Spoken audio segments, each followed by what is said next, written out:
세상 어디에든 교통사고로 사랑하는 가족을 잃는다면 이보다 더 큰 충격은 없을 것입니다. 무엇보다 갑작스럽게 생을 마감하는 것은 주변인들에게 큰 충격을 안겨주곤 하죠. 유언 없이 떠나 남아있는 가족들은 그 삶을 겨우 유지하는 정도에 그치지 않을 것입니다. 하지만 남은 가족들에게 고충은 이뿐만이 아닐 것입니다. 교통사고 합의금은 어떻게 해야 할지, 사망 상속은 어떻게 이루어져야 할지, 적정한 교통사고 보험금을 수령한 것은 맞는지, 즉 하나씩 모두 확인을 해보아야 하기 때문에 더욱 어려운 상황에 놓이기 마련입니다. 가족을 잃은 슬픔과 동시에 무엇을 어디서부터 어떻게 해야 할지 전혀 감이 안 오기에 더욱 낭패를 볼 수 있습니다. 하지만 이런 어려운 시간 속에서도 유가족은 이를 이겨내야만 합니다.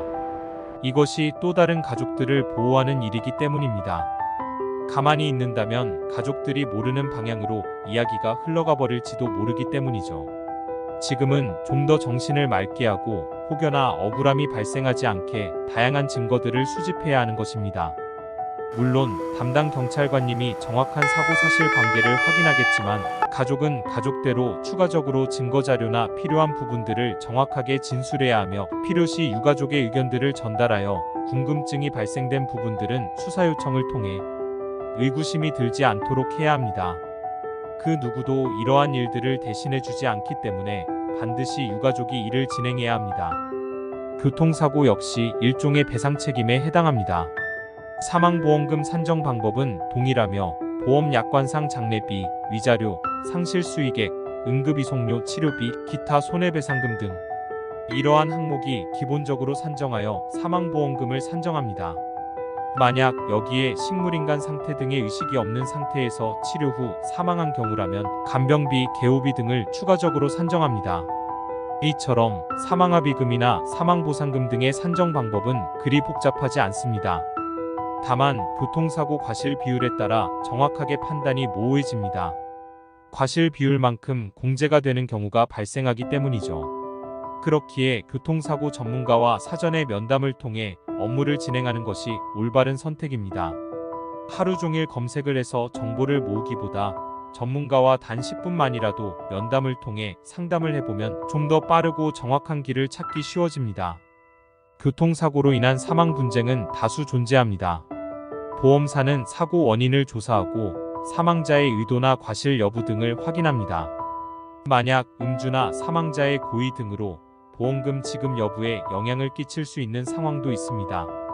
사망 원인도 중요한데 원인이 명확하지 않은 경우에도 보험사와 분쟁 요소가 발생할 수 있습니다.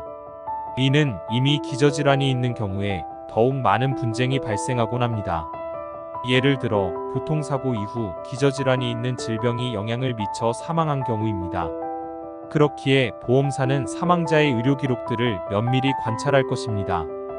관련된 정보를 수집하고 의료 기록이 사망 원인과 불일치의 가능성을 염두에 둔다면 이는 분쟁의 시발점이 될 수 있습니다.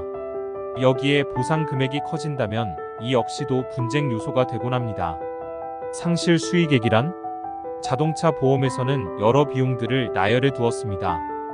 위자료, 장례비 등의 항목들이 존재하나 가장 분쟁이 되는 포인트는 해시태그 상실수익액입니다. 상실수익액 피해자가 교통사고로 인해 사망이 되지 않았다면 정년까지 벌 수 있는 기대소득을 기반으로 배상하는 것을 말합니다. 여기에 중요한 점은 소득과 가동연한을 유리하게 입증해야만 보상액이 커질 수밖에 없다는 것인데요. 약관에서 이러한 내용들을 정하여 기준을 두고 있지만 사망건에 대한 분쟁과 소송은 매년 끊이지 않습니다. 사망보험금은 그 규모나 금액이 큰 편에 속하며 이렇게 큰 금액임에도 불구하고 누가 평가하냐에 따라 달라질 수 있기 때문입니다.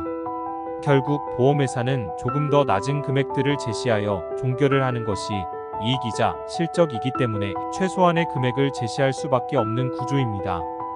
대부분 문제가 되는 부분들은 과실 그리고 기왕증입니다. 보험사 측은 법률적인 자문 등을 토대로 유리한 해석을 근거화하여 보험금을 최소화합니다.